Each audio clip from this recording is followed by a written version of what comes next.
Can you Not see my yet. screen? Can you all see my screen? Not yet. Not yet.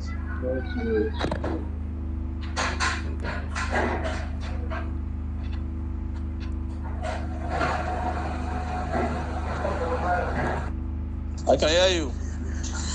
Is it visible now? Yes. Your screen is up now. Okay. So what we are going to be building today is very simple. So just a navigation bar. I was planning to make it. I was planning to make. Wait, let me open it up. So I was planning to make it responsive, but I now discovered that most of you don't have the knowledge of JavaScript, and you can actually shrink the web page with CSS. But to actually make that hamburger menu to work, you need JavaScript. So I'm going to go ahead and open what we have today. So you all can see my screen, right? Yes, we can. Yes. Okay.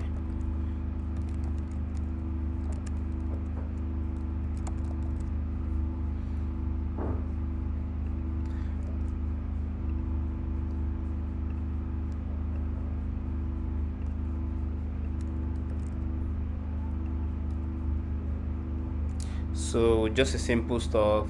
You have the navigation bar, the regular navigation bar, then with this drop down menu.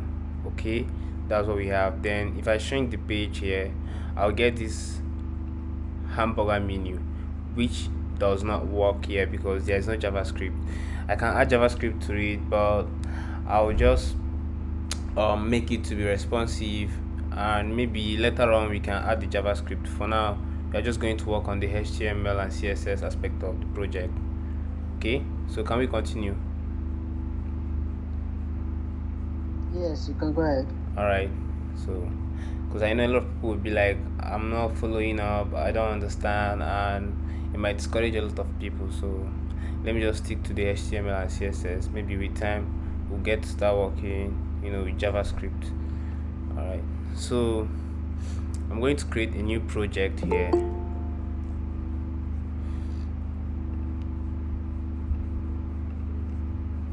I'm going to create a new project. The name of the project is going to be navigation bar. So you can also create a new folder on your computer or a new project. You can give it any name, but the name I'm going to be giving my project here is going to be navbar 2.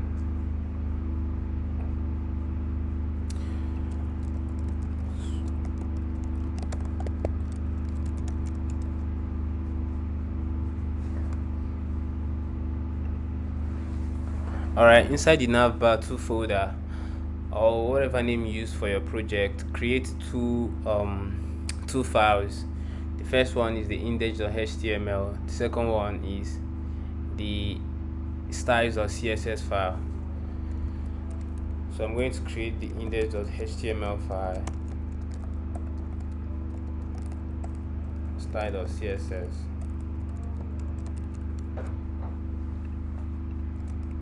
Setting up my index.html file. Right here we have our head tag, maybe the head element, which contains the details of the document, the HTML document. So you have the title and other attributes of the HTML document. Then we also have the body tag. So most of our HTML are going to be going inside this body tag. Someone wants to connect. So most of the HTML is going to be going into this body tag. Okay, both the navigation bar, the header, the logo, the drop down menu and everything, they are all going to be inside the body tag.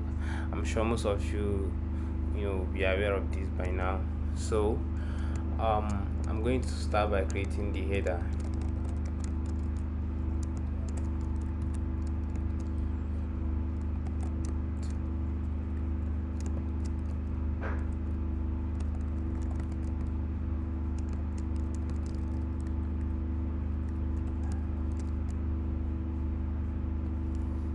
So on this page, on the header, we have 3 sections. The first part of the header contains the logo, which is what we have here. Then the second part of the header contains the navigation links. This is actually the nav. Then the third part, which is the last column we have here, contains the sign up button. So this element with white background is the header. So what I'm going to do here is I'm going to add these three sections to the header, which is the navigation link, the one we have here, the nav. So I'm going to populate this nav element with all these links, with all the navigation links. Then I'm also going to add this sign up button, which is also the CTA button. So this is going to be a link.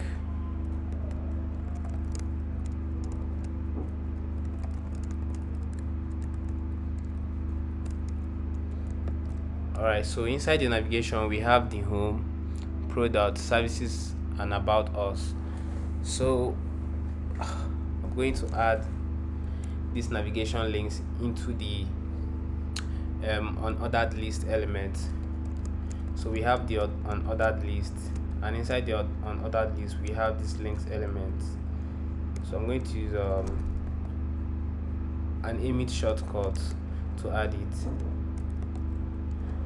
So inside this navigation links we have the home, product, services, and about us.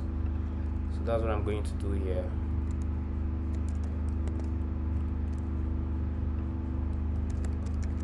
Home, services,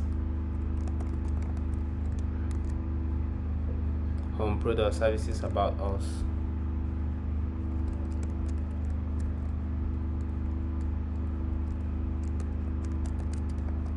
So if there's anything you don't understand, just you can unmute yourself and ask question. So outside this navigation element, because this sign up button is not part of the navigation links, so I'm going to add it outside the nav element. Okay, so we have the sign up button, and I think that's it. So if I go ahead and load my page here, I can see the elements I have on the page, even though it's not looking pretty. But we have the logo, we also have the navigation links and the sign up button. So what I'm going to do here is, because this background is called linear gradient, so this is not an image, it's a kind of CSS property we use to create backgrounds. So having, like, you can combine like 2 colors or even 3, 4, 5 colors to create a colorful background. So what I'll do here is that I'll go to my CSS and reset, because if you look at these elements on the page, you will notice that they have some margins between them and the end of the pages. Also, these navigation links, they have some margins between them and at the end of the page. So what I'm going to do here is that I'm going to reset all these paddings and margins. But before I do that, I'll have to link my CSS from the HTML file.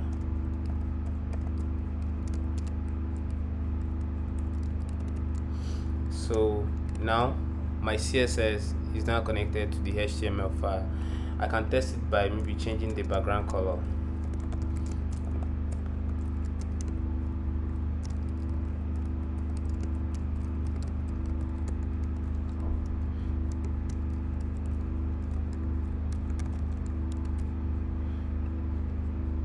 So what I'll now do here is I'll just reset all these default margins and padding that comes with the browser.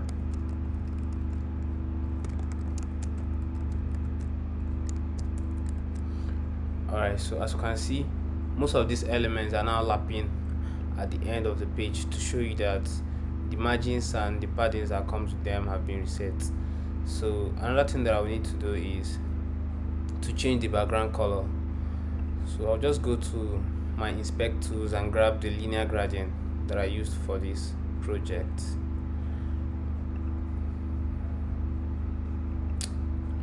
So on the body tag we have this linear gradient here, which is this color.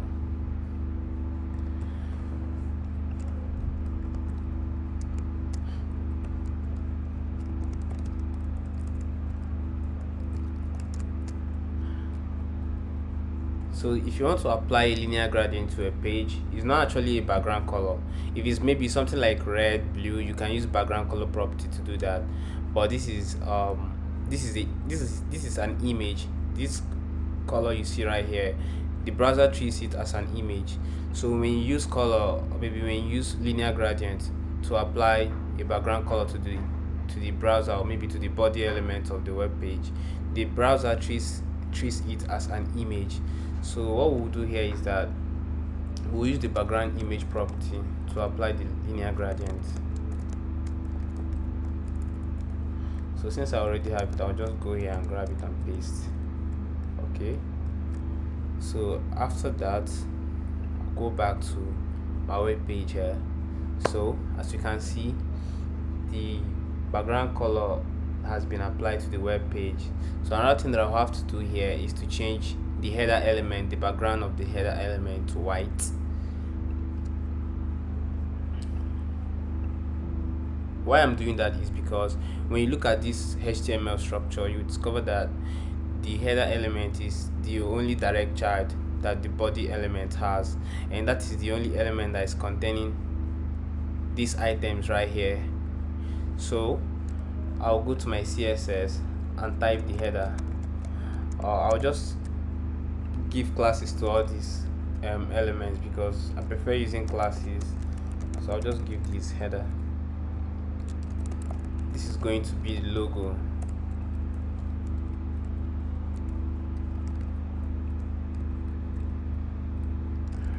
Nav.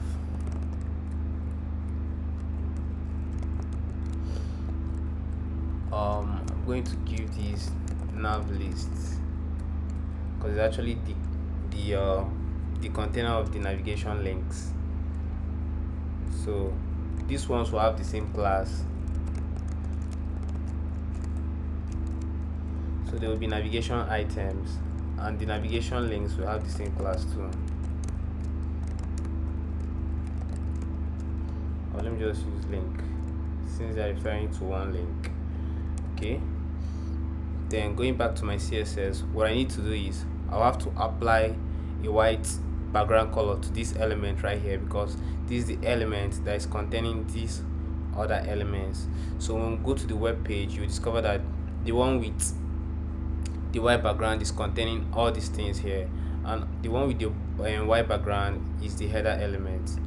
So I'll go back to my CSS and I'll apply the background color of white to the header element.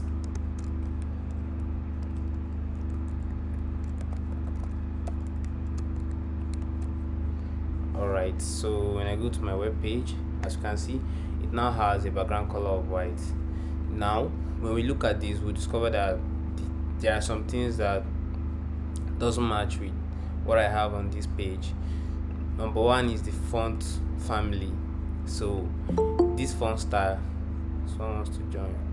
Alright, so this font style is different from what I have on the web page, and also these links right here are underlined. The one I have on our finished project, the links are not underlined, and also the font of these ones are smaller. So that means we need to work on the alignment because these ones are aligned horizontally, meanwhile the ones I have here are aligned vertically. They are stacked in a vertical format. So what will happen is that I'll need to break it down and make them to be aligned horizontally. The another thing that I will need to do is the font size. So I'll need to increase this font size, the one that we have here, because all these properties, there are so many CSS properties, but if you're working with CSS, you have to make use of only the properties you need, unless you want to get into maybe advanced styling or doing some complex things. But if you're actually a beginner, I'll just advise you to stick to those ones that you know what they are used for, like background color, font size, font family. Those things will actually help you a lot, so that when maybe if you look at a web page that has been styled already and you go through maybe you open your inspect tools and you go through all the properties of that particular element. If you know, if there are like 20 properties of, maybe the element has up to 20 properties that has been used to style it, and you know up to 15, you're going to feel encouraged because you know that, okay, I know what padding is, I know what margin is, I know what, those things will actually encourage you to learn the remaining ones that you don't know. But when you go to, maybe when you check a web page and you're trying to learn everything at the same time, but you end up not actually knowing what any of them is used for, or maybe not grabbing what those basic css properties are used for. If you look at some web pages and you discover that a lot of properties have been used to style an element, you will find it difficult to grasp. And that's why you see some people saying that css is difficult.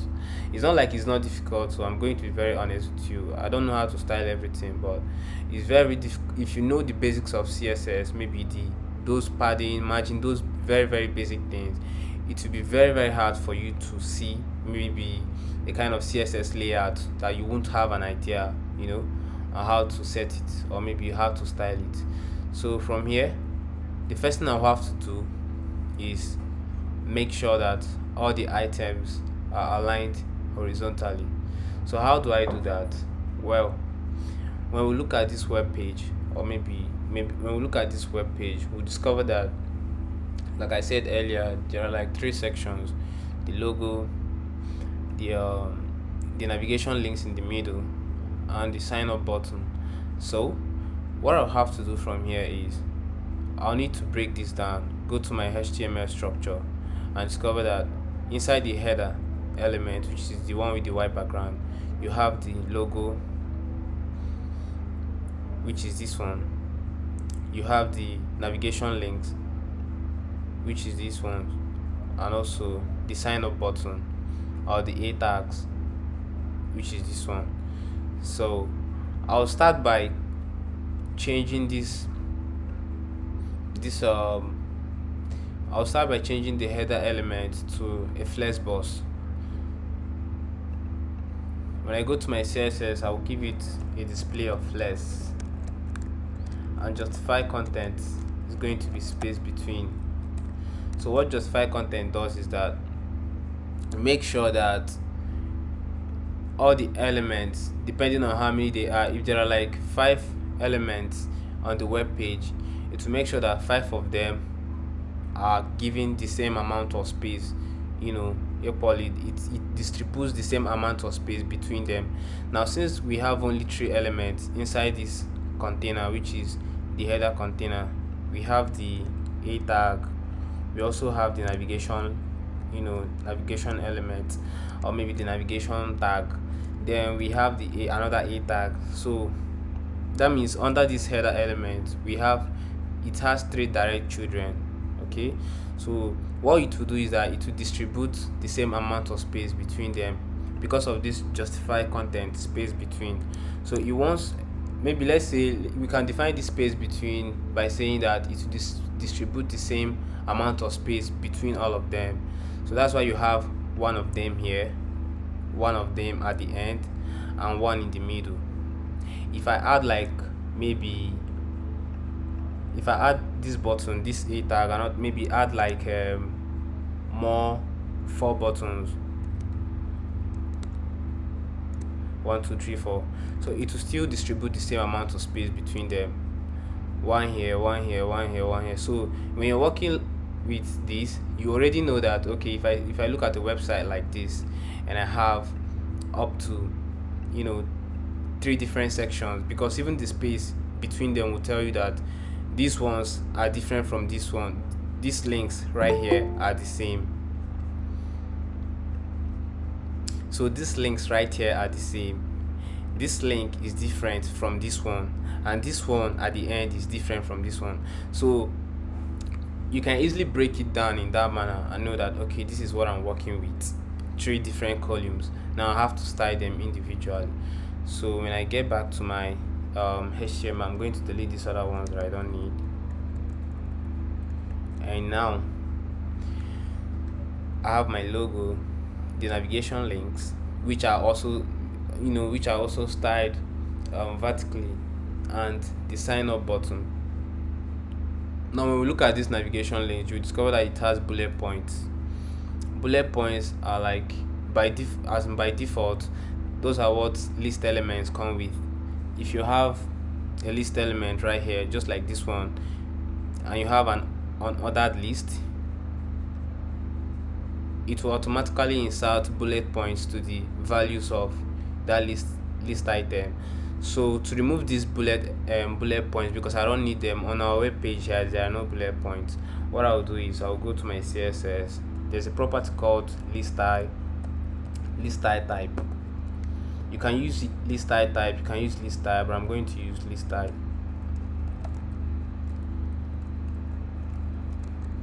So using the list type will remove these bullet points from those elements or from the values of the list item. Now another thing is that these links right here, by default, HTML underlines links. Okay, that is how you know that okay, this is a link. By default they are underlined, but I still don't need them to be underlined in my project.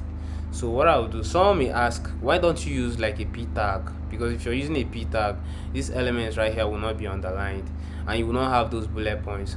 Well, I can use it, but this is a link, so I need it to direct the user to another page when they are clicked. That's why I'm using the a tag. Okay, so to remove the underline,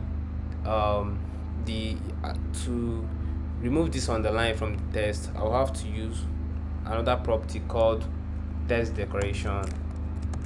So what the text decoration does is that it removes the underline property, or maybe it makes the text to be just plain text without adding the underline property to it. So I'm just going to remove this, and now we have our text. They are still aligned vertically, but they are looking better now. Now when we look at this, we just discover that the font for these ones are different. This is like sans serif, and on this page we have something that looks like sans.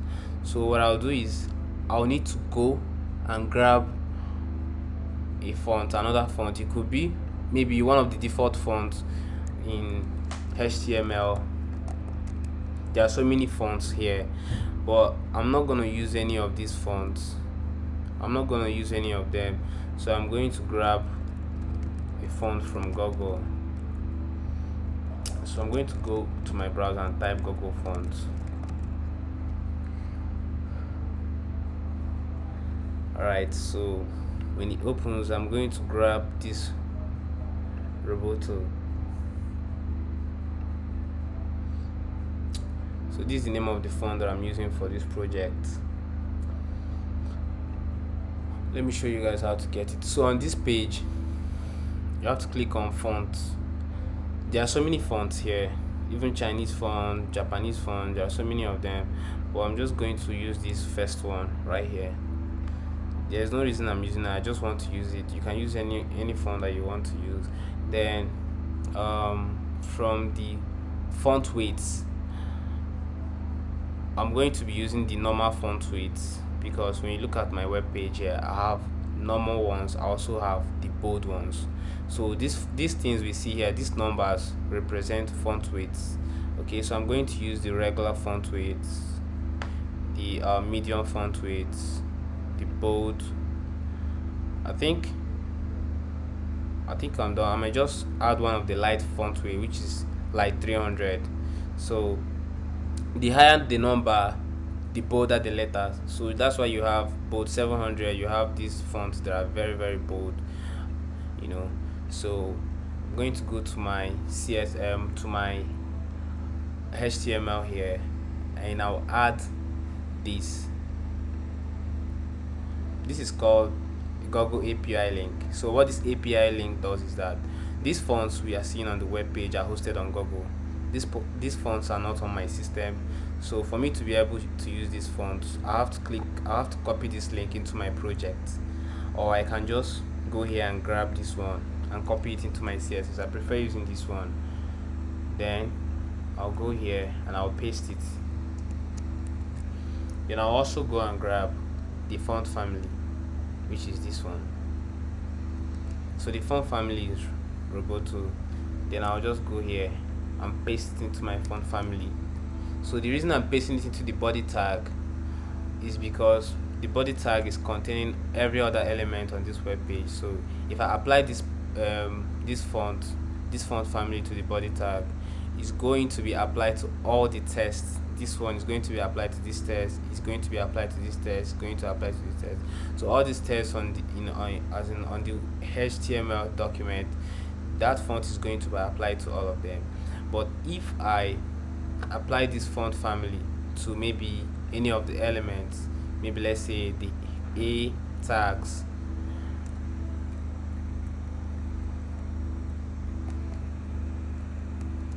although most of them are A tags, so it will be hard for you to find out unless they are like, I may just use another, I may just use, wait, let me just use another element right here. Let's say the H1 tag has like go. Let me just use go. So if I apply it to the A tag,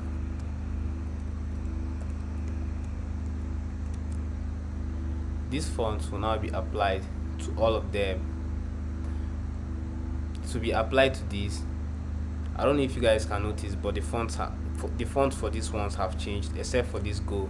Is because I applied the font to only the A tags. So that's why you have to apply any font that you're using. If you know that, okay, this is what I'm going to be using in the project for all the letters, or maybe for all the tests on the web page, this is the font family that I'm going to be using. It's better to apply it in this inside the font, inside the body tag, unless you want to be applying it individually to all your HTML document, which is, or maybe all the elements on the HTML document, which is very, very stressful. So after that, I'm going to delete this go. So after that, another thing that I have to do is I need to change these elements because they are stacked vertically. So what I need to do is that I need to change the alignment. I want them to be stacked horizontally. There is just one CSS property that I'm going to use, which most of us know, but I'm not going to make use of that one. That is border. The display is going to be inline block, but I'm not going to be using inline block for this one because it's going to be in the middle. So what I'm going to do is I'm still going to change the container that is containing this CSS, or I'm going to be changing the container that is containing these navigation links to a flex box. So how do I do that? I'll go to my HTML and find out which of them is directly containing all these navigation links. Well, is this one UL, because UL is containing LI, all the LIs, which are the links. So what I'll do is from here is I'll grab the class name of this UL, go back to my CSS and paste it here. So now let's notice one thing. If I'm styling this text, or maybe if I'm styling any of these documents, any of these HTML elements with their class name, I'm putting dots in front of it, like a kind of prefix, because if you don't use dots, then this CSS is going to think that it is the name of the element. Okay, just like we have the body, I did not put dots in front of the body. That's because I'm styling the name of the element. Okay, but if I'm styling the class, I'll put dots in front of it. If I want to maybe use a class for this, I may just say class, then I'll type body, document body.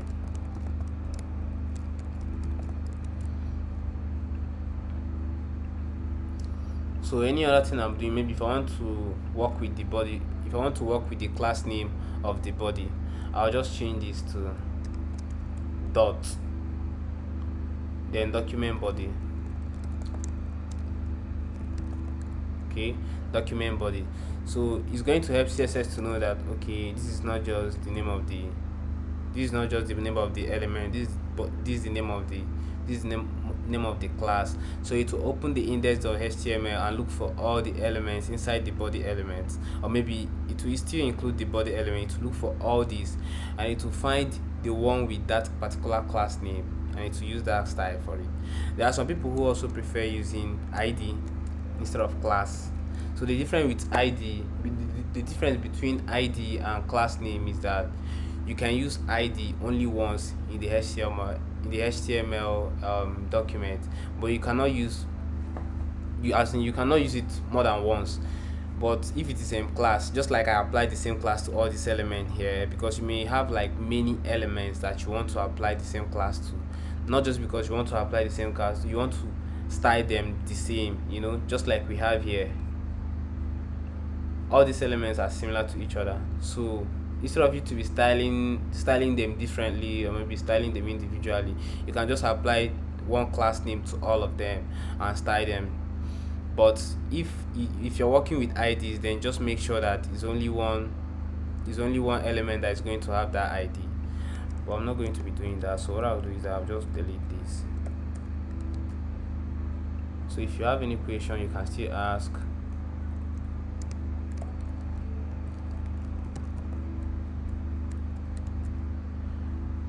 Alright, so going to the nav list, I'm going to convert this nav list to a flex bus. So before I even do that, let me apply a border around the nav list so that we'll see what the nav list is actually containing.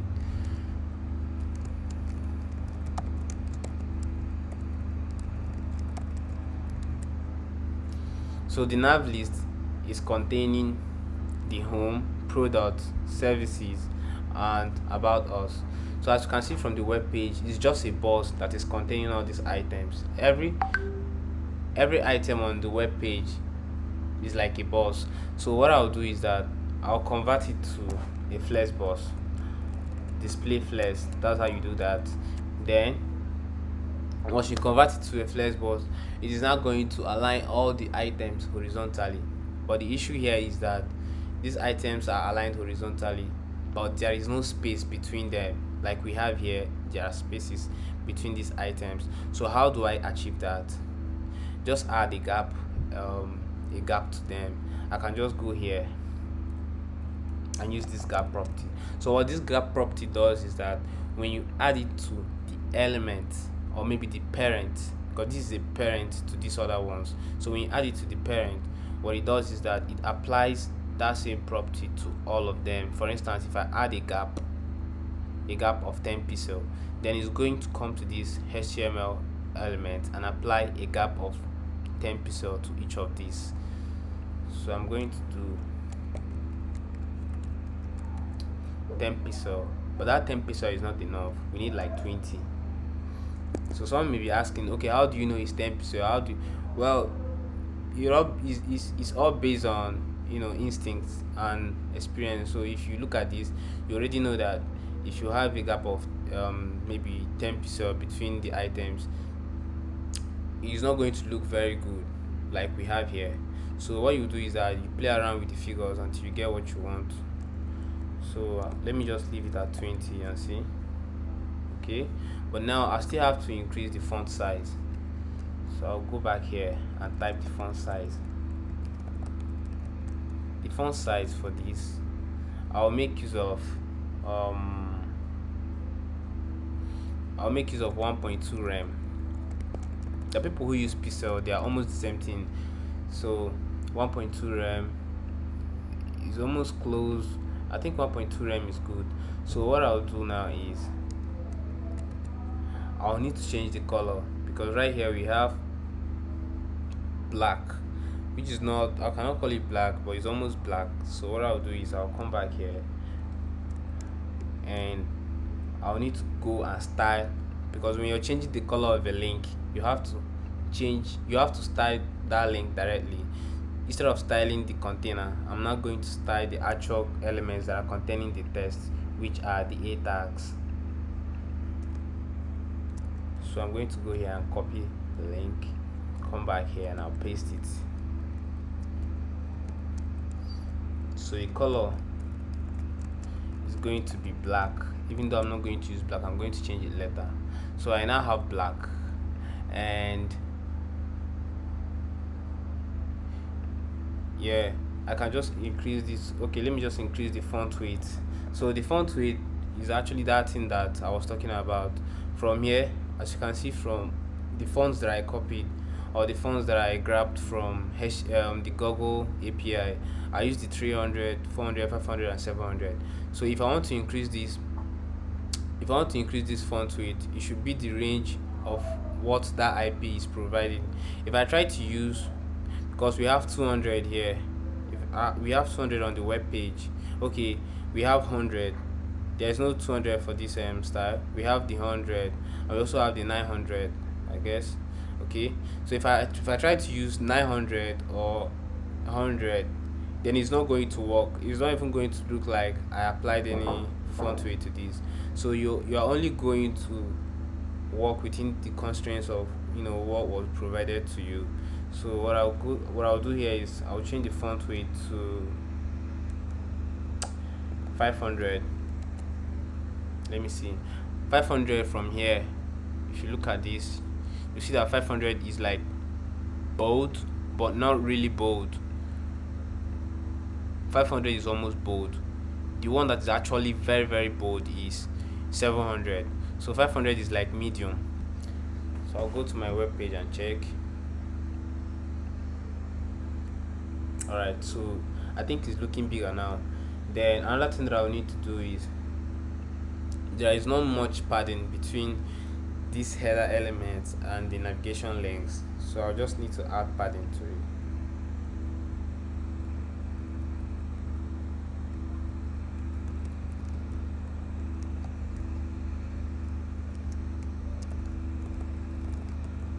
Padding top, going to use 20 pixel. Padding button. Sorry, I have a question. Yeah, I can hear you. For the nav link, looking at the CSS, Yeah. where you please put it back to CSS.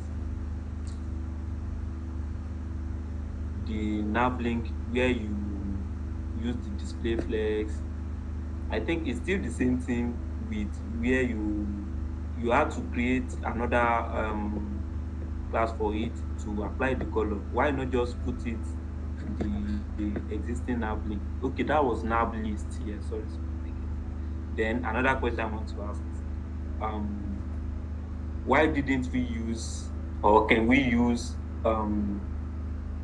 the same style you used when you want to spread the header, like separate the logo from the nav list and the sign up? You use flexbox, then justify content. So why didn't we use it for the nav list when you wanted it to come horizontal? The nav list. Or is it possible? I use flex. Yeah, the nav list. The nav list already has flex in it. Yeah, but for the header, where The where header. is the, where is that? Where you use it like flag, then justifying content space between. Can we Okay. use it for the nav list also? Okay. Okay. When after you use the flag, there was no space between them, but Yes. the space came automatically when you used it at the header. Do you get Yes. what I'm trying to Yes. say? Okay. Let me tell you how this thing works. One thing about the flex box is that when it distributes, let me show you.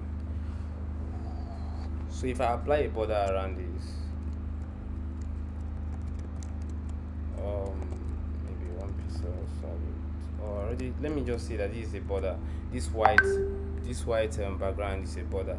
Then I will now apply a border around this nav list. Uh, no, I need to apply it here.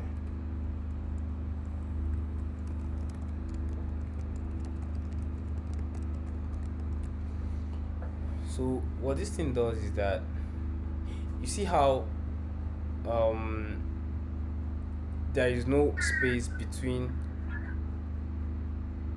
the actual contents of this navigation bar and the navigation bar. Can you see there is no space between it? Yes, So yes, what this thing does is that, what Flexbox does is that, after distributing the space, it will also change all the items inside it to,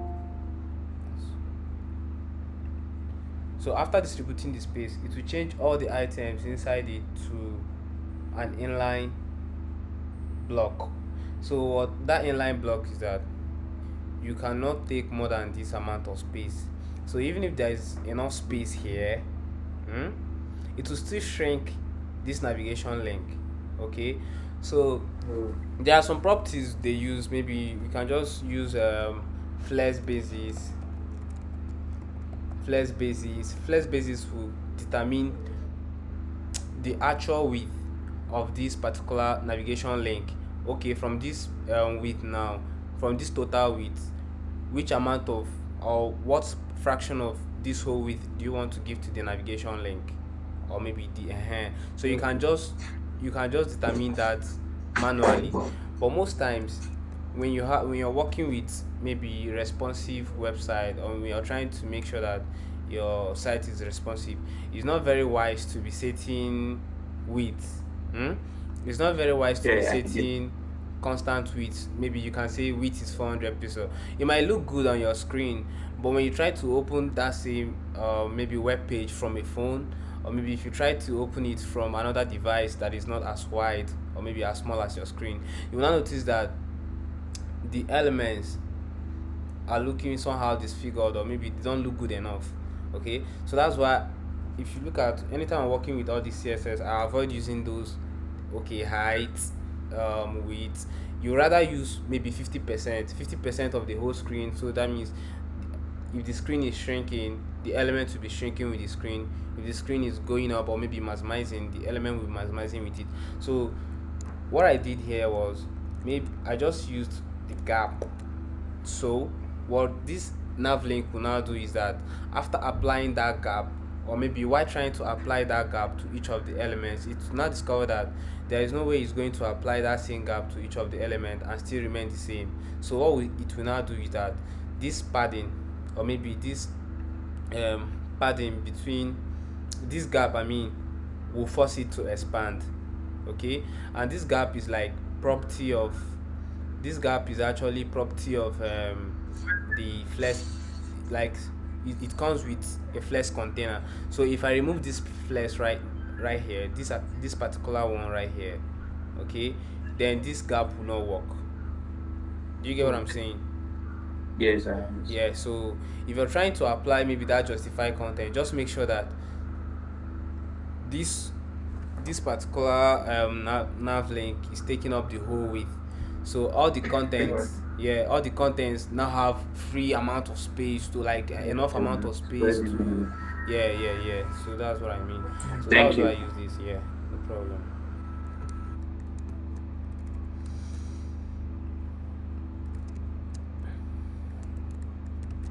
All right, so looking at this, the fonts are looking bigger now, and the font weight, I used 500 for them. But now when you look at this, you discover that it's only this one that is very very bold. These other ones are not that, that bold. So the reason I did that is, it's called visual hierarchy. When you're like on a web page, you try to make the user know, okay, this is the page amount.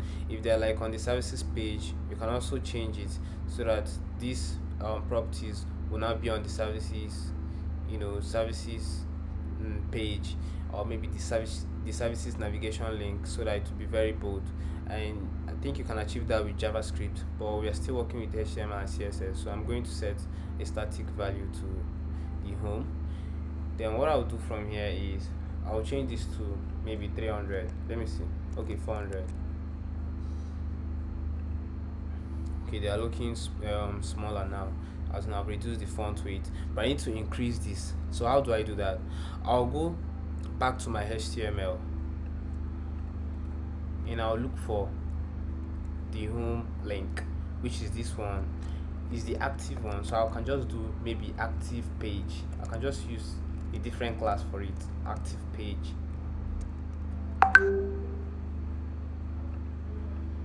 So if I come down here, I'll just type this active page, and font weight, I'll style this font differently. Font weight will now be 500. not like that. Then now when we look at these other elements, or maybe these other items we have on the web page, the logo and the sign up button, they are not in the center or maybe in the same alignment with the navigation links. Why? Let me just draw a border around them and know why. So you have your logo and you have, I'm going to give this a class of CTA button.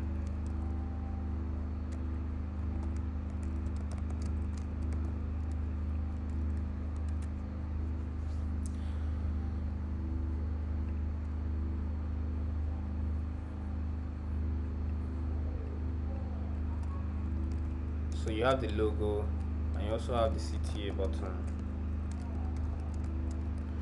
I want to keep the CTA button below all this because it's the last element we have here.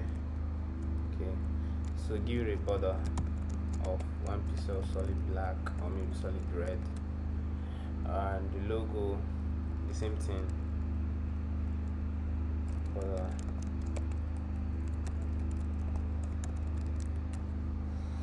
Alright, so when you look at it, you know that the actual boss or maybe the element is taking up the whole width, but now their contents are at the top of the page. Is because by default a flex boss aligns all the items at the top. So what you need to do is you have to add another property to this. It's called align items. So it's not like I couldn't style it, when I defined this. But what I wanted to do is that I wanted you guys to see the need for some of these properties. So I'll just give it align items center. So it's not going to bring all the items to the center, and it's not going to be in the same alignment with these ones. So now when you look at this, you still discover that there is some margin between the contents of the header and at the end of the page. So how do we achieve that? I'll just come to this header and I can add padding to it, or there's another way I can do that. I can just come here and put all these things inside a container. I think this way is better. So I can just grab all these things here and put them inside the container.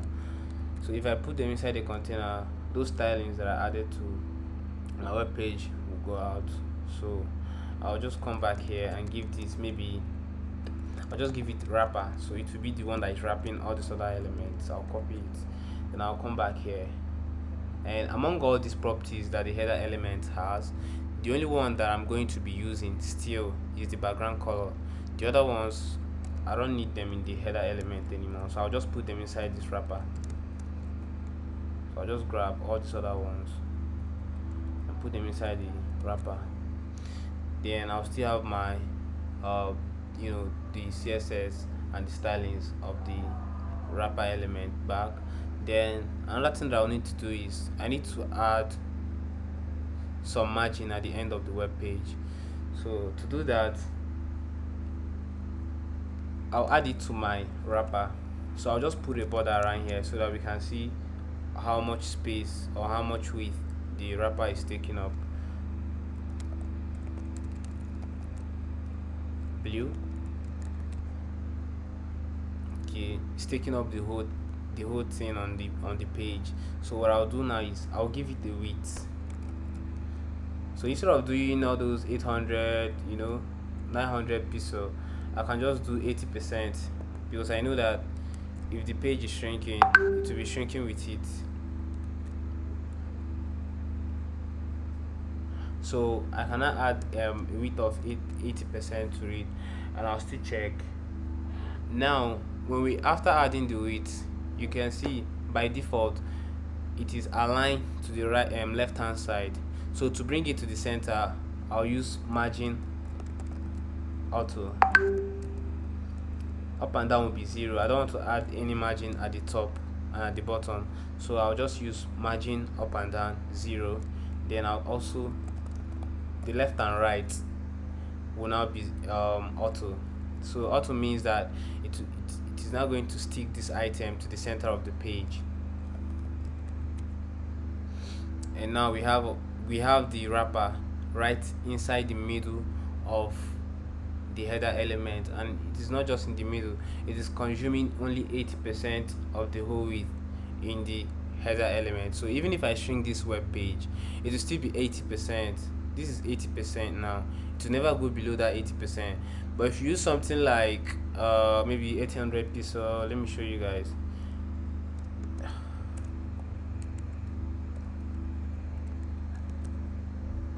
800 pixel. Okay, let me just increase it to like maybe 1000. You see, it will be overflowing. See, it's going to be over, so you have to scroll to this side, and now you've already made a mess because you're trying to use static values for these things. So that's why I prefer using percentages, because percentages will always work. Maybe there are some situations where you may need to use um there are some situations where you may need to use static values like 800 pixel. Those things are called absolute values, but in this kind of situation is most, as in, it's just better to use relative values or relative width, which is like 100%, 100, so 100%, as in 80% is what I'm going to use for this. Alright, so now I'll need to increase the font weight and also the font size of the logo and the sign up button.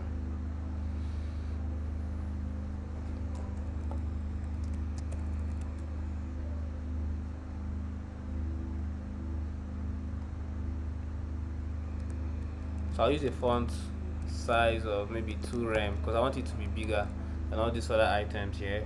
Then I'll change the color to black.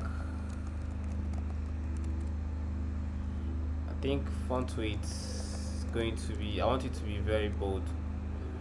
I don't want to use 700. Let me just stick with 500. It's not giving me what I want, so let me just try maybe 700. Oh, that was font weight. So it's not looking very bold, bolder than these other ones. And I will just remove this border from it. So another thing that I need to start is the sign up button. I can just go down here, which is the CTA button we have here, and I'll give it a border.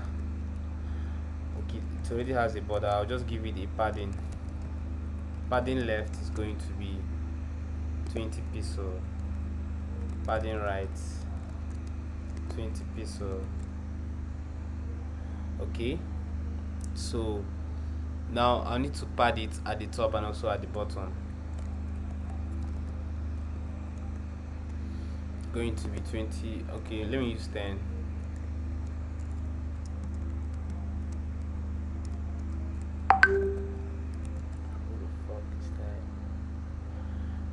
I think it's looking bigger than this one, so I'll just decrease the padding top and the padding bottom to maybe 7.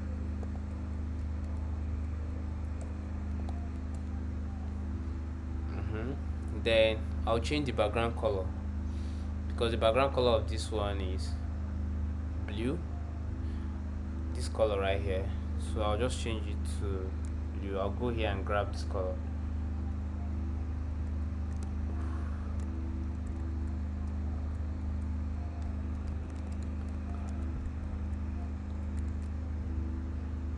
Then I'll also change the color of the text. Mind you, background color is different from color. So color means, color refers to the actual text inside the container or maybe inside the element. The background color is the color of the background. So the color, I'll use white. Prefer using hex values. Then I'll remove that border from there. Okay, the another thing that I need to do is I need to add border radius, because if you look at this button right here, we have some, we have these rounded edges or rounded corners around it. So what I'll do is I'll add border radius to it. Border radius of maybe, well, it's 9 o'clock already. Border radius of maybe 5 pixels, because they are not much. And also, if you want to maybe create a circular item, you can use 50%. 50% is going to make it circular, even though you have to maybe make this the padding at the top, and also the padding at the top and bottom, left and right, to be the same to get that perfect circle. But if you want to change an item to maybe have if you want to make an item have a circular shape, use this border radius of 50%. But I'm just sticking with the 5 pixel because that's what I'm working with. Okay, then I think that's it.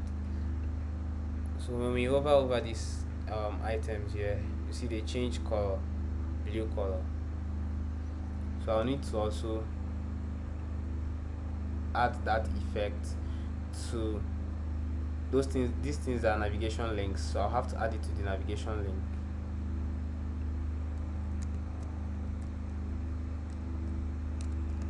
So I want this to only happen if I hover. I want the color of the text to only change if I hover over the text. So if I remove my mouse, to change. So to get that, I'll just add this over. These things are called pseudo classes. Instead of writing JavaScript for it, you can just use CSS pseudo classes to achieve some things, and it also makes your project to be very fast. So I'll use the same color that I used for the background of the button, this one right here.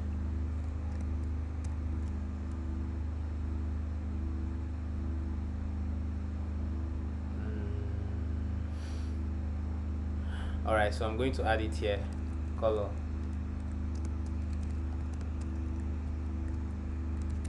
That's it.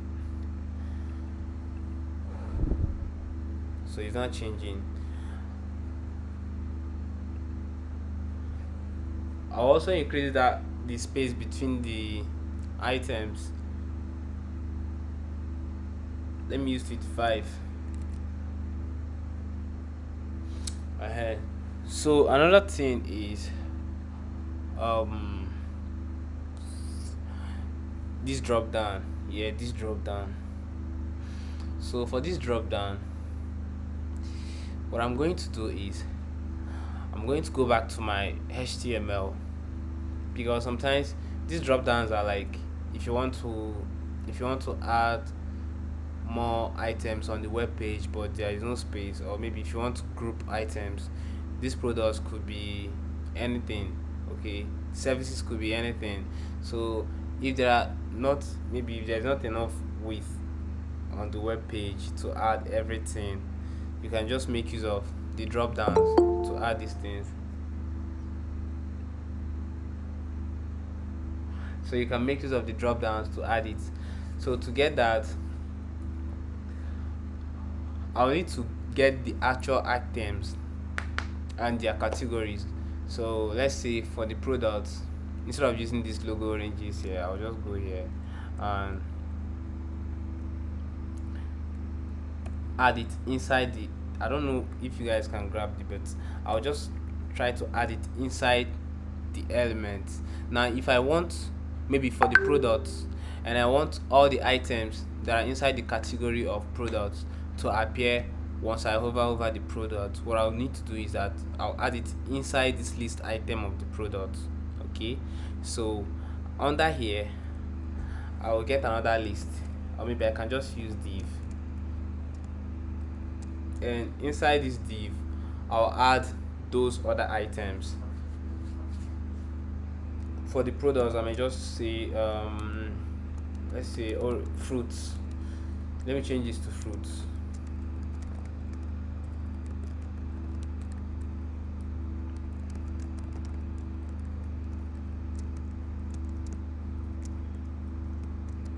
So this is going to be maybe mangoes, apples,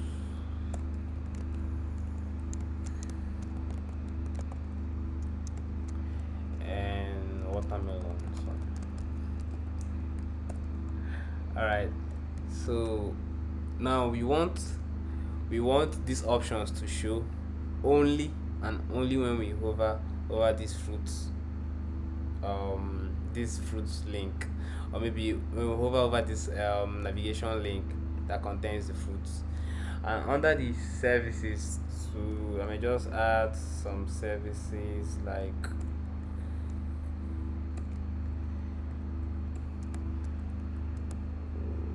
okay, so I may just add web development,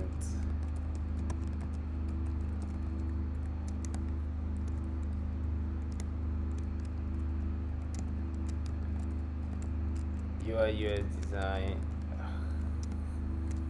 uh more. I don't know another service. So okay, I'll just stick to these two. So if I look at my web page, you will not discover that, man, I've already caused a mess here. Okay, so what we need to do is that we need to remove these items from the web page and display them only when we hover over the actual links that we want to view, or maybe when we hover over the text that contains those drop down menus. So I'll come here and give them the same class. I'll give the container the same name. Class is going to be drop down. Okay, then these items are, oh, okay, then these items are going to have the same class name. I'm going to call it drop down option, I think.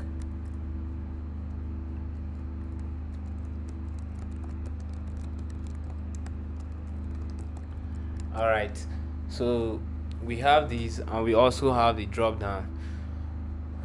Well, let me just do it one by one so that you guys will not get confused. I'll just comment these ones here and I'll stick to this particular one.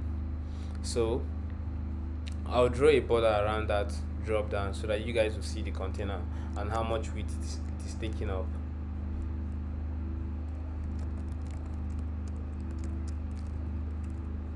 Border.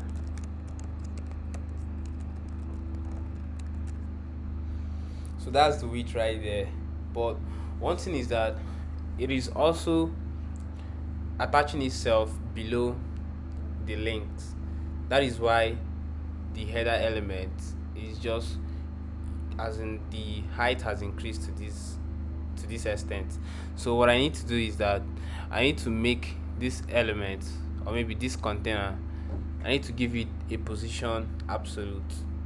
So what it does is that it's going to be floating, but it will still be attaching itself to this fruit element, or maybe fruit navigation links. That's what the position absolute does. So I'm going to give it a position absolute. But now position absolute works well when the element that is containing it is a position relative. So I'll go back to this and check the element that is containing it. So from here, it is the navigation item that is containing both the navigation link and the drop down. So I'll go back here, I'll go back to my CSS and give this navigation item, give it a position relative.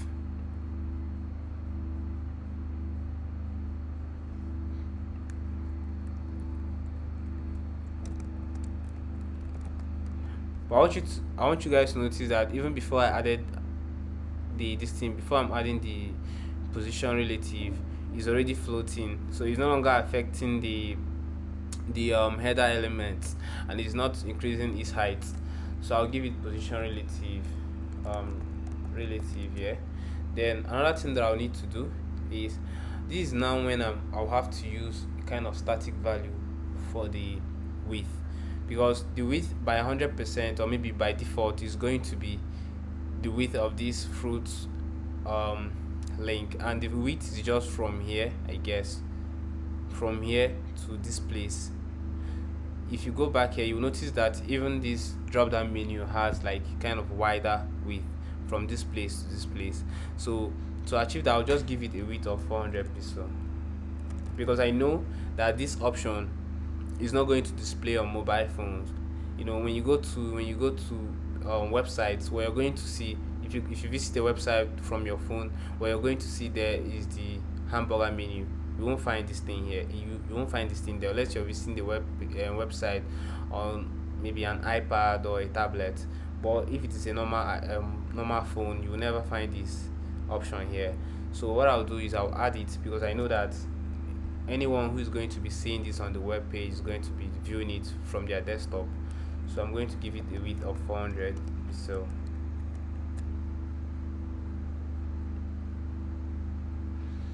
This is supposed to be the drop down menu.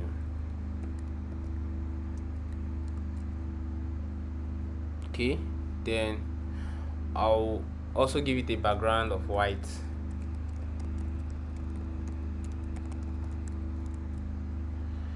Okay, then I'll remove the padding, I'll remove the border around it, and now I will need to, okay, let me put back the border so that you people will see the effect of this now I'm about to do. So when you look at this, you notice that it is right below the fruit test. So but I need it to come down a little bit. You can add margin to it, but that's not the best thing to do. Whenever you use this particular property here, position absolute, it gives you access to these four properties: top, bottom, then left and right. So these are the things that you get access to whenever you use position absolute. So what will happen is that at the top, I don't want it to be right below here. I want it to give from the top, which is here, from the top, which is this place. I want it to give this a margin of 100%, but I'm not going to use margin. I'm going to use top. Top is going to be 100%.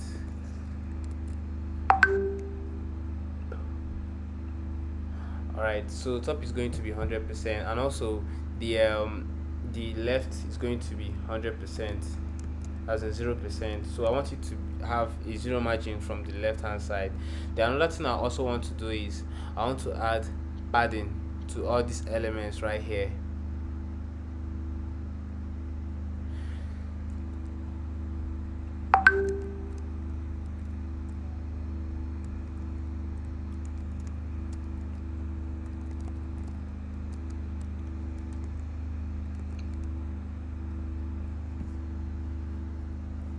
Yeah, I'm coming back. Let me plug my computer.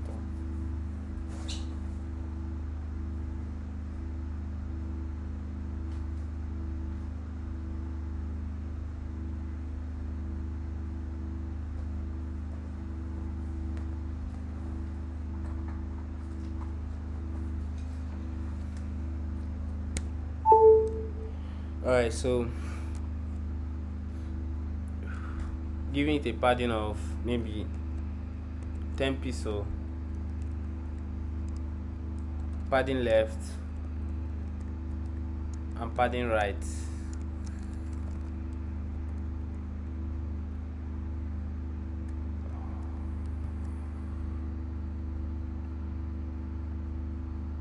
Ten pixel. Then I also need to give it a padding top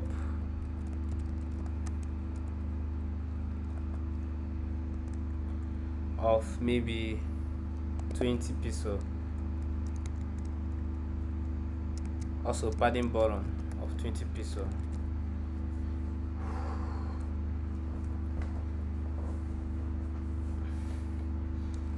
Now I also need to pad the actual contents of this item right here, the drop down menu. So I'll need to get the name of the class of each content, which is the drop down options.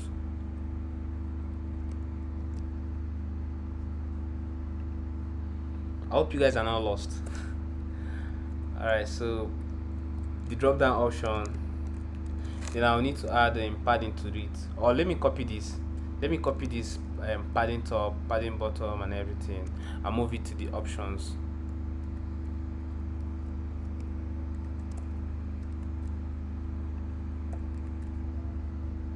Okay, but the padding top and bottom I think is kind of too much, so I'll just need to reduce this maybe to 15.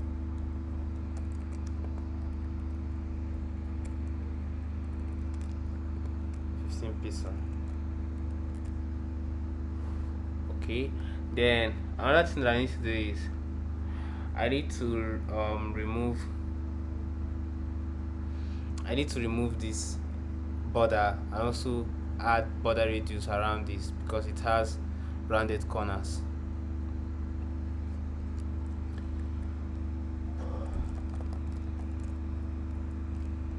So it's called border radius. Border radius, I'm going to stick to 5 pixel right here. Then another thing that I need to do is, okay, I'm supposed to add this border radius to this top, to the container. Then another thing that I need to do is I'm going to remove this the border. Okay, then when you look at this one, you notice that it has some shadows. If you look closely, you notice that it has some shadows. You can see at the edges it has shadows around the edges. So I'm going to grab this buff shadow. I've forgotten the value that I use, so I'm going to go to my inspector tool right here.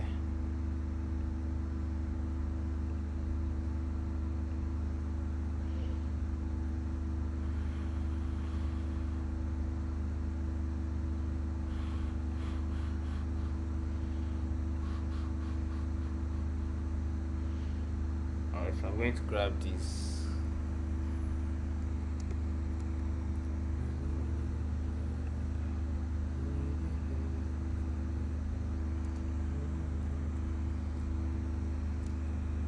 It's called buff shadow.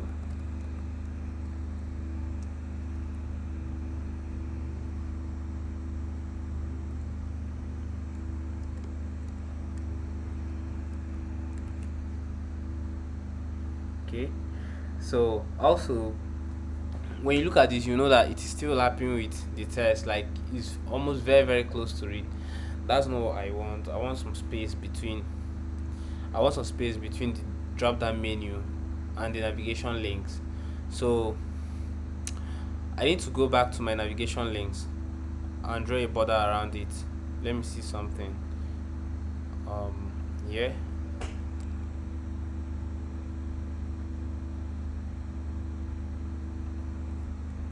let me move this padding down here.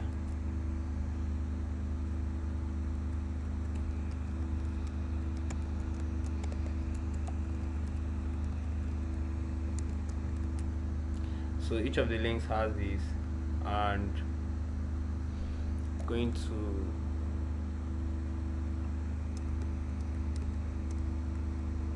grab the padding top and bottom and paste them back into the navigation list.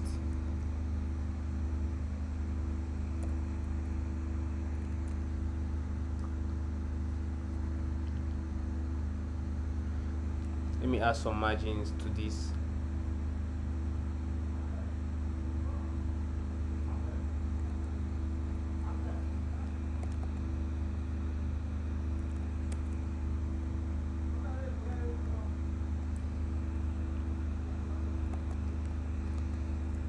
Margin top, I'll just use like maybe 10 pixel, and see. Okay, so now I don't want it to be displaying by default. I want it to only appear when I need it, just like we have here.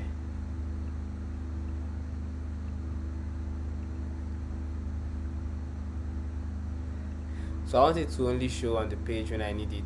And also there are some border lines between these tests. So let me just add the border lines and also increase the decrease the font size, because these tests are looking smaller than the actual navigation links. So if I give this a border button of 1 pixel solid black, I now have to decrease the opacity of this. So I can just go here, I get a very light borderline, just very light. Okay, then another thing that I need to do is I need to decrease the text size, which is the font size. Let's say it's 1.1 rems. Okay,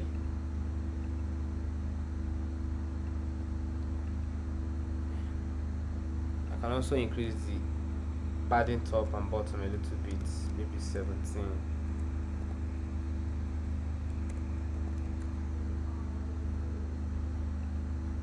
Okay, then I want to give this a display of none.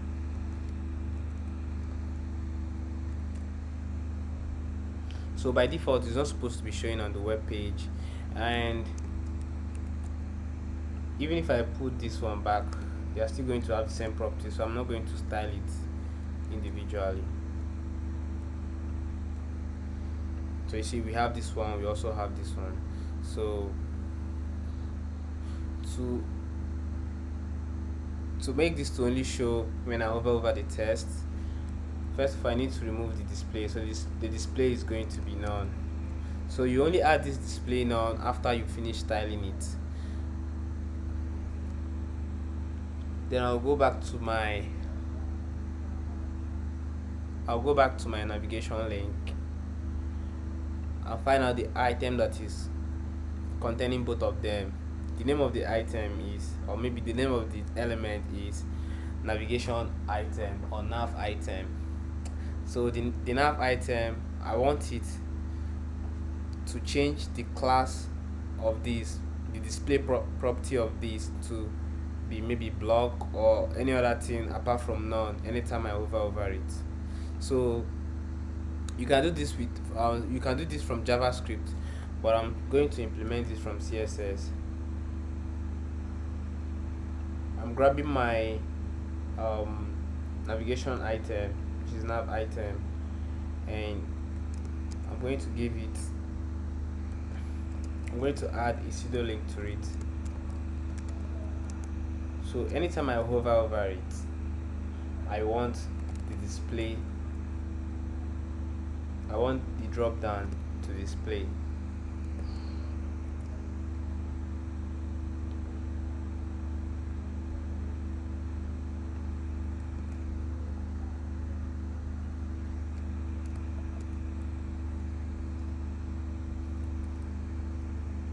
Let me show you people one thing before adding this property. If I added a background of red, I want you guys to show something. So if I hover over this now, you see it has a background of red. If I hover over this one, it will add a background of red. So but this is not what I need. I need it to change this property right here, the display property, to block anytime I hover over it. So to do that, I'll just come to this place and add this class name here, the drop down class name.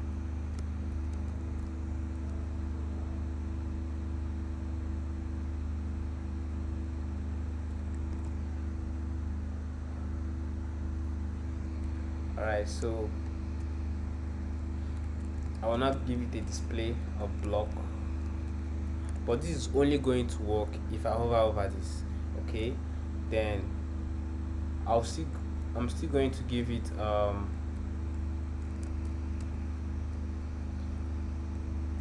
imagine.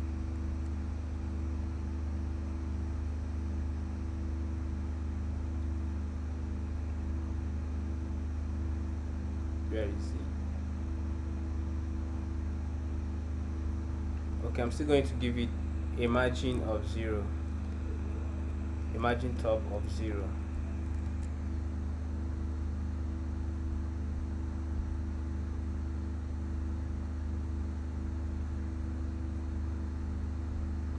So for some reasons it's not displaying. So going to go back and find out the reason why it is not displaying. Display is none. Going back to my HTML, I have drop down property and the class name.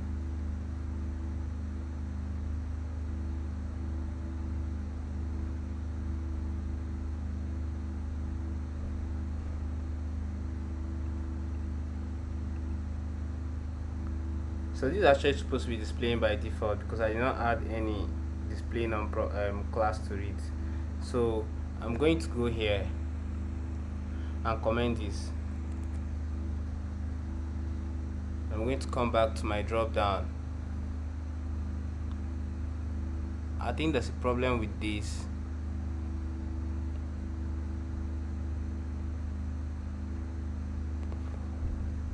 So I wanna open my inspect tool and find out the actual reason why it's not displaying. So inside the li elements you have the nav tag, you also have the drop down, and I have this and this.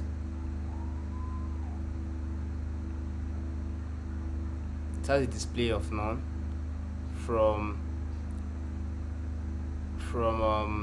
from the CSS. So I think the problem here is that the display none was added to the options. So even if the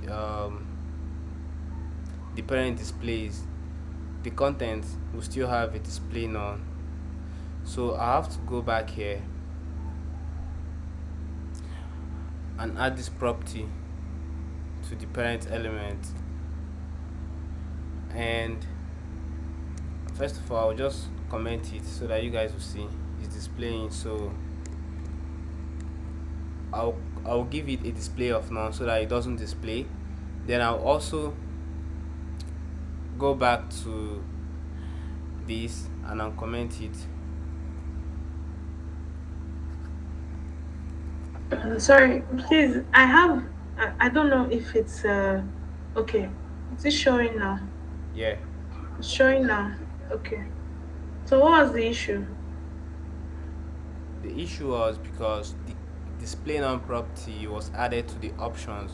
So even though the parent element was displaying, the options couldn't display because they still had the display none property added to them. So when we hover over this, when we hover over the navigation item, it changes only the display none property of the drop down. Okay, so it will not affect the drop down options. Did you get? Okay. All right, so I guess that's it. And another thing that I may want to do is maybe if I hover over any of these item, I'll get like a background color like we have here, this background color. So to achieve that, I can just give it a very light background color, and that will be only when someone hovers over it.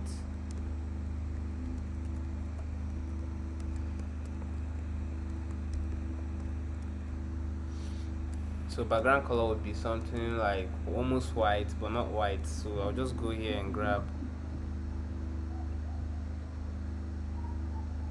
very light color, you know.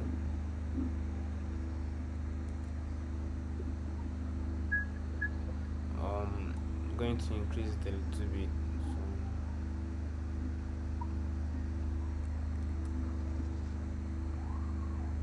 So, okay, then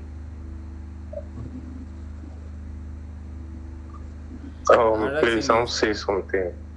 yeah. Can you please just make a snapshot, like a screenshot of these codings after you're done, so that we can just practice over it Yeah, I have a GitHub. So what will and happen just is that, send it to the group? yeah, what will happen is that after the coding session, I'll just send the link to the GitHub where I uploaded it, so you guys can have access to it. Okay, okay. Okay, that's fine. Yeah. So now when you look at this, you notice that each time I hover over the items, this particular drop down menus, my mouse changes to a pointer. Is different from just an arrow.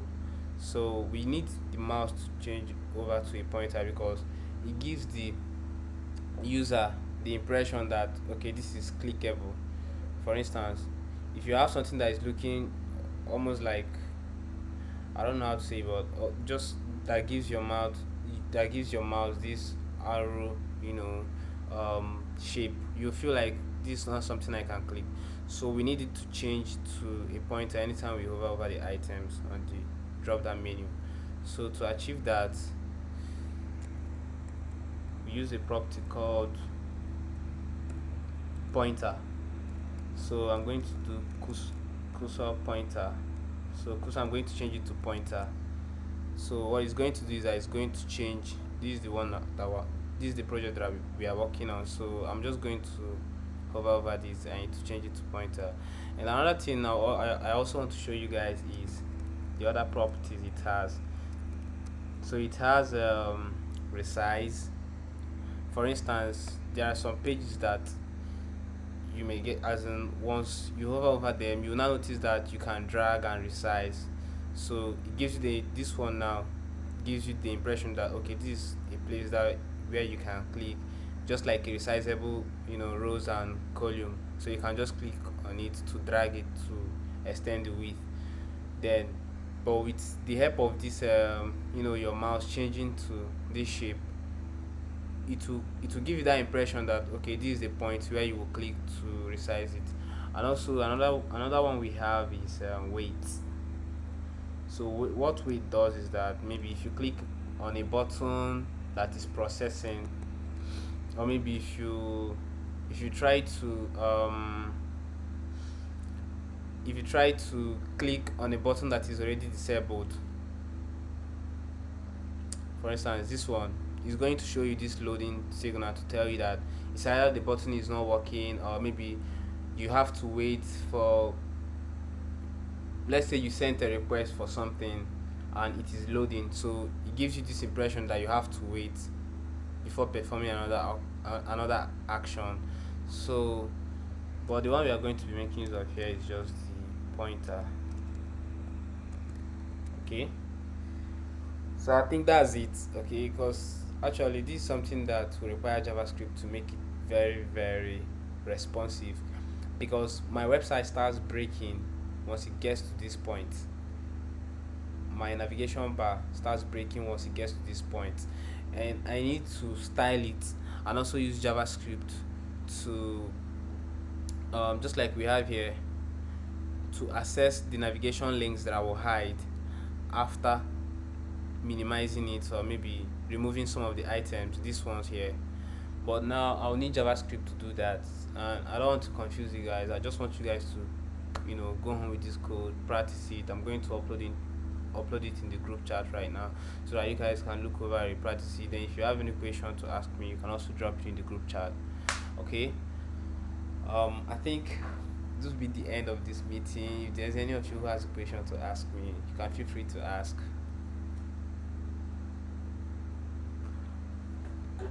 Please, I have a question. Yeah. So can we go back to the first of all the HTML?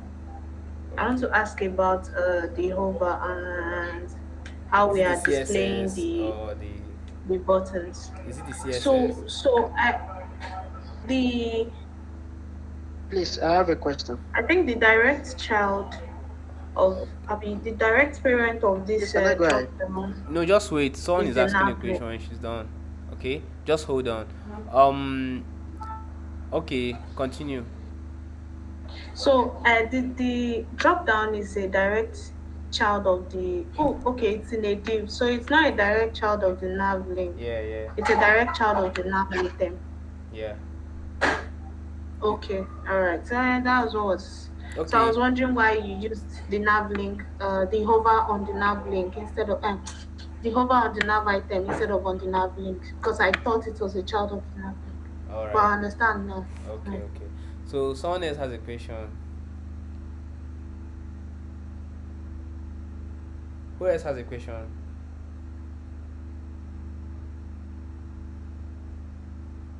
Okay, so I guess everyone is satisfied now. I just have to upload the. Yeah, sorry. Okay, okay, continue. Yeah, please go to the CSS. Your name is Robert, right? Yeah, to CSS. Okay, okay.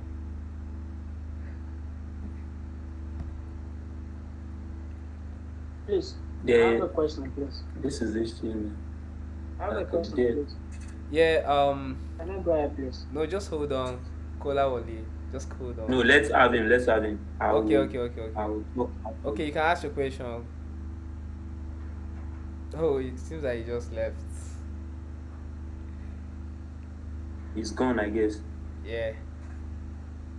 Yeah. So on the CSS, there was a display there as drop down, then another one as drop down option. Yeah. As you were doing it, I was thinking it should be drop down option. So what was this drop down for? Is it just for the styling how it is going to look like, The drop down or is the what? container. For instance, when you go back to the, Okay, it's the container. yeah, Okay, it's okay, containing all these other options here. So that's why it's called the drop down, and these ones are the drop down option. Okay. okay. So what the drop down, like the container would look like, is just what was styled there. Yeah, what the I container would look understand. like is the container is actually this one with white background. Let me show you. The container is this one with white background, and also this one with rounded edges, and also this one with the boss shadow. Okay, Okay. so that's the container. Then these other ones that are inside the container are the drop down option. So for the color to change as we over on the drop down, it will be styled in the drop down in the container as the drop down. No, it will be styled on the drop down option.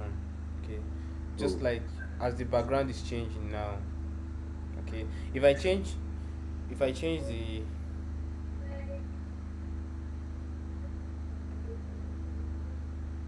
if I change the background, like this is the drop down. Let me show you what the background looks like. This drop down. So if I change it to red now, you have this. No, this is my time. So you have this. Okay. So this whole thing now is the container. Then inside the container you have these other options. You know, get it.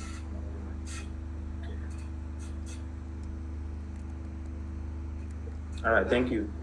Yeah. The guy that has a question, Kola Wole, you can ask a question. Yes, good evening. Can you hear me now? I can hear you.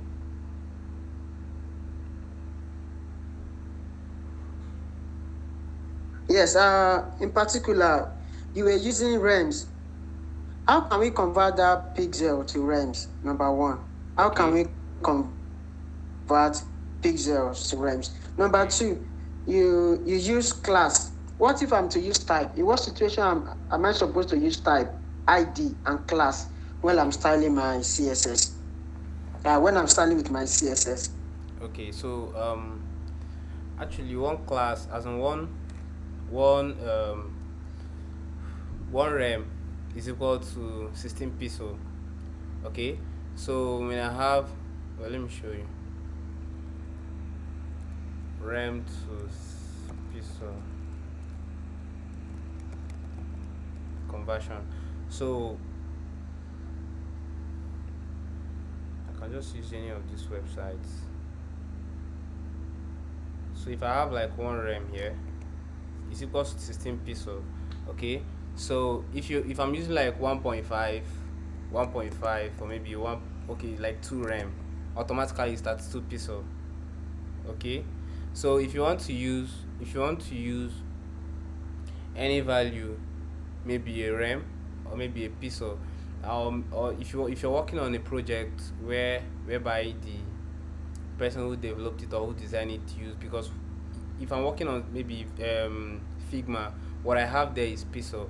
So if I'm using pixel in Figma, maybe you want to use rem in your um, web development project, you can convert it. It's just multiplying the value of the rem to like 16, maybe 1.2 times 16 to give you 19.2. Or you can just convert the value, or maybe you can just use the pixel values that you're seeing in Figma. Am I clear now?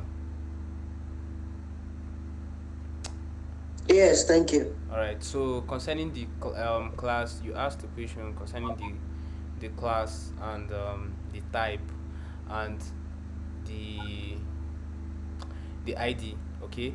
So let me show you something.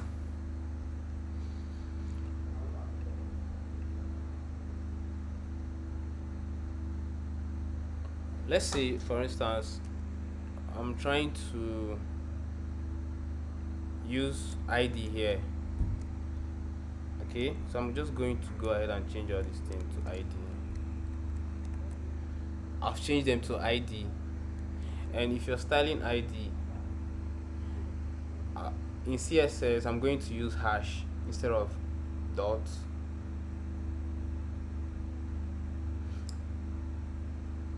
So I did that for the nav link. So I'm just going to go here, grab it, nav link. For all the nav links, I guess. Yeah. If I go back to my index HTML, index or HTML, refresh it. These things obviously will not work because the ID. Are you hearing me? Are you there? Oh, did you lost him? I don't think he's still there. Yes, I'm here. Okay. So when you use ID, I'm here, thank you. yeah. So when you use ID, ID is as in you use ID mainly when you want to target an item in HTML. For instance, you want to click a button and you want something, maybe someone's name to display. Most times IDs are not used to style they are not used to style HTML or maybe elements on the web page. IDs are usually used in JavaScript to target items. IDs, you only use ID to style something when maybe you've already given. Let me remove this first of all.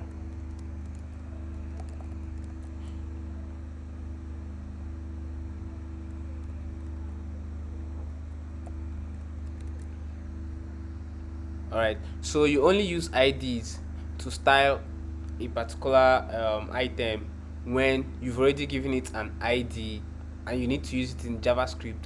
And as in let's say you want to style an item and you also need to use that item in JavaScript.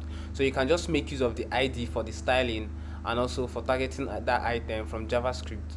But if there is no need for JavaScript, or maybe there is no need to um, maybe use that item, or maybe use that, if it's a button, you don't there's no need to use that button in JavaScript, then there's no need to also give it an ID. Okay, then IDs are all only used once in a web page. Like in this whole web page now, I can only use it once. As you can see, when I changed this class to ID, it didn't work. The tests were still showing blue then, but they are now back to black because I've changed it to class. So when you use ID, you can only style one item at a time. And imagine a situation where I have this number of elements on the web page, and most of them are sharing the same class names. It will be very, very rigorous for you if you're styling it with the ID, because you have to give each and every one of them different name and also style them separately from CSS. So it's a whole lot of work. I don't know if you get me then. But if you use the same style, if you use the same class name for them, you can style them the same, and you can also target the same class names. Like if I have if I have this navigation, link now on another page, because definitely if you're working on a web page, you're going to have this navigation bar display on almost all these pages, on the fruit pages, on the services pages, on the about us pages. The navigation bar is always going to be at the top of the screen displaying there. So if you have to target this item or this navigation, you have to target this navigation bar from CSS, then that means that for each of the pages you're still going to give the navigation links different names. So it's a whole lot of work. So one another thing that I want to show you, I don't know whether you have time, but let me just show you something. So let's see, i have I have like a button here.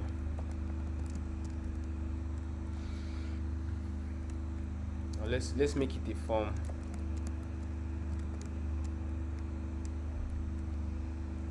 This is going to involve JavaScript, okay, but I just want to show you why IDs are usually used in JavaScript.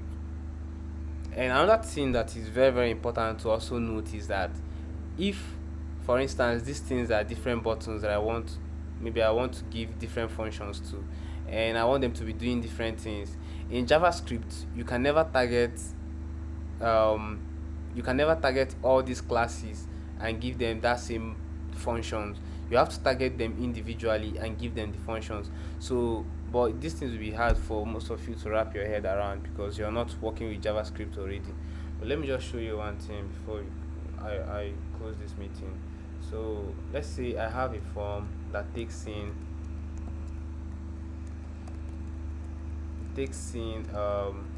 your name, and also it takes in your name and also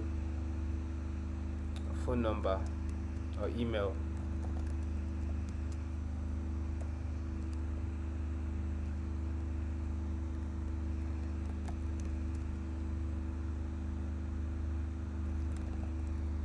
So inside this form you have your phone number field.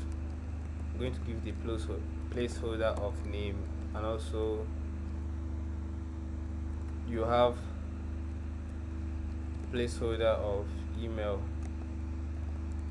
So inside this form we have these two fields, okay, and we have our submit button.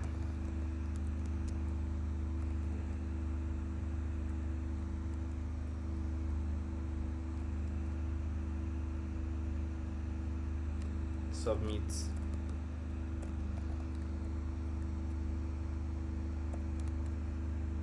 If I go to my web page,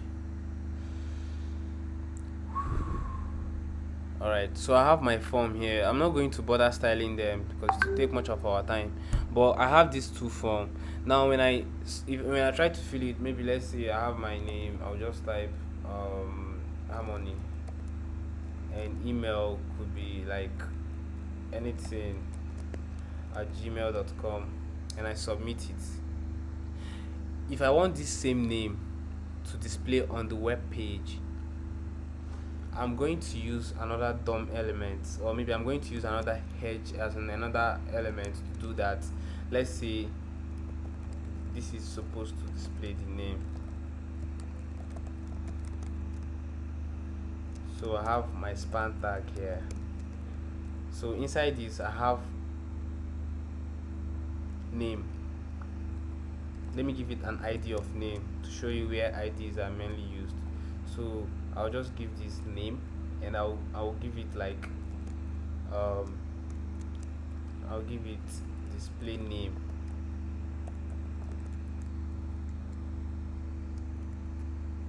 So what this element does is that any name I input inside here with the help of JavaScript, it will pop it up on the web page. So what I'll do from here is that I'll need to create another file,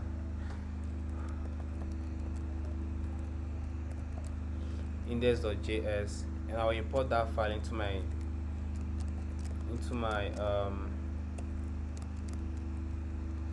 HTML.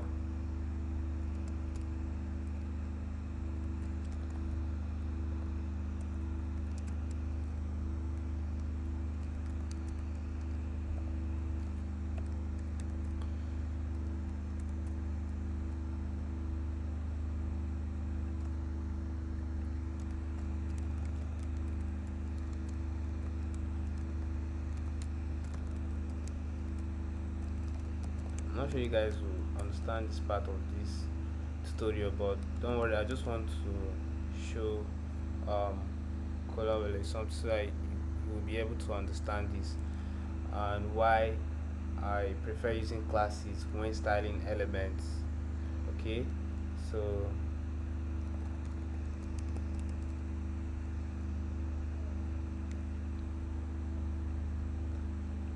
going to grab the name of this form.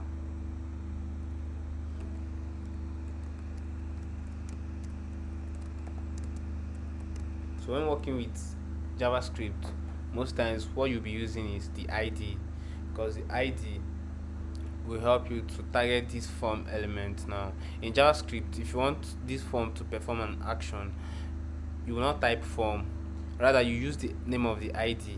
But if you want to style it and you've already given it a name, for instance, if I want to style whatever text that will display inside this span tag and I've already given it an ID, I don't need to give it a class name. Class names are just optional if you've already given it an ID, and you can just use the ID to style it and also target it from JavaScript. So from here I will just target that form, and the name of the form is the ID of the form is input form.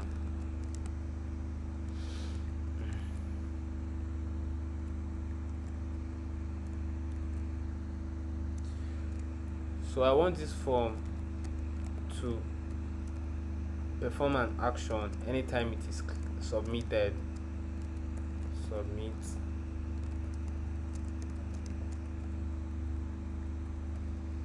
So the action that I want it to perform is I want it to display the name that the user inputs into this let me remove this email, I don't need it. I want it to display the name that the user inserts into the input field. So let's say you can call that the username.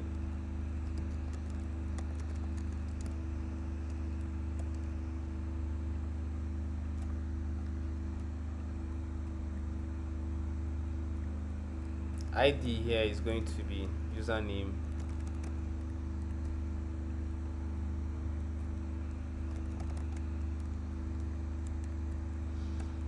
and this is going to be called the display name. So this is going to be displaying the name that the user inputs into the name field. So document dot query selector, we are going to grab this one here.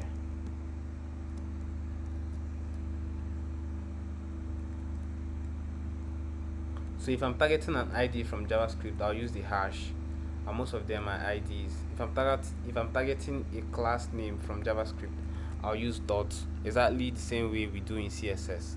So I want the form element to do this each time the user submits. Each time the user submits it, I want the name to display on the page, and after that I'm going to give another HTML element the same ID and see whether both of them will display the same name at the same time.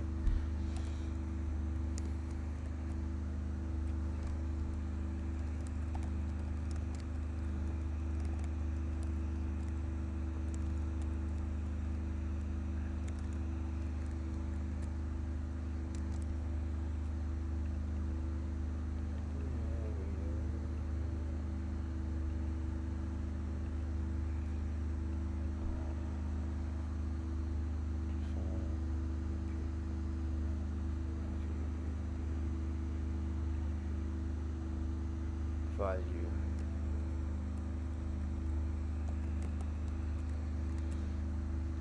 We don't have much time left, so what I'll do here is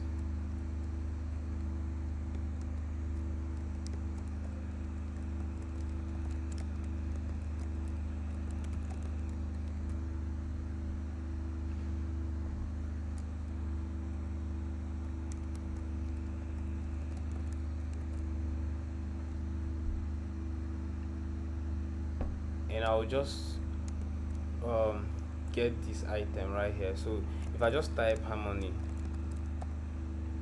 and submit it, it's going to display my name. Okay, so you can type anything here, maybe let's say Google, and it is going to display here. But now if I try to use another DOM element, for instance, I can just duplicate this particular h1 here, and it's only going to display in one. Okay, so that means if this is like a css, or maybe yes, if this is like a style that you've written and you've already given 5 or 6 items the same id name, after styling them, that style is going to apply to only the first element that has that class, that id name. Okay, I hope I've made the point now. I don't know whether he's still there. Are you still Yes, there? thank you. Definitely. I'm All right. here. Okay. Thank you so much. All right, you're welcome. I'll be closing this meeting now. Okay.